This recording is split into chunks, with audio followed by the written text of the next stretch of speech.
Dans ce bidonville, à la sortie de Kaboul, vivent près de 800 familles dans la misère la plus totale. Avec l'effondrement économique que connaît l'Afghanistan, beaucoup d'entre elles se trouvent obligées de faire des choix douloureux pour survivre. C'est le cas de Fatima qui a récemment vendu une de ses 3 filles.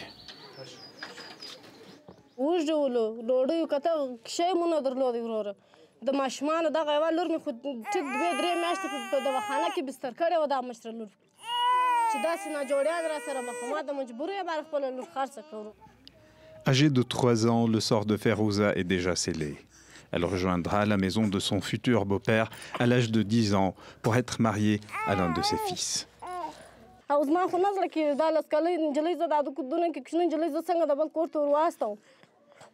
En vendant Ferouza, les parents de la fillette ont perçu 150 000 Afghani, l'équivalent de 1 600 €.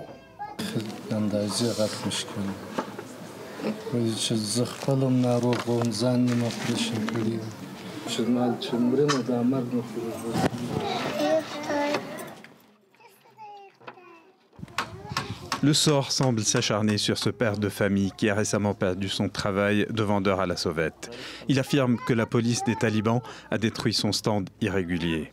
Il lui est désormais impossible de subvenir aux besoins de sa famille, à l'image de nombreux hommes dans son quartier.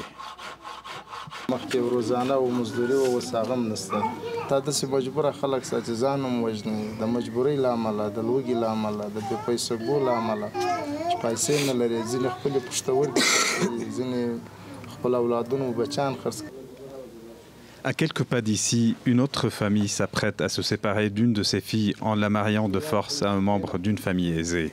Cette mère n'a plus les moyens de soigner sa cadette handicapée. Elle décide alors de vendre sa sœur, âgée seulement de 7 ans.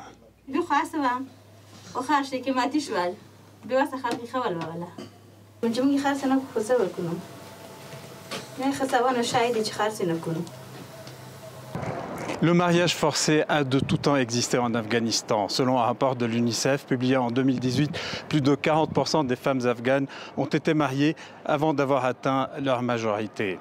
Cependant, cette tendance s'est accentuée encore plus depuis l'année dernière, depuis la prise du pouvoir par les talibans et l'effondrement dramatique de l'économie dans le pays.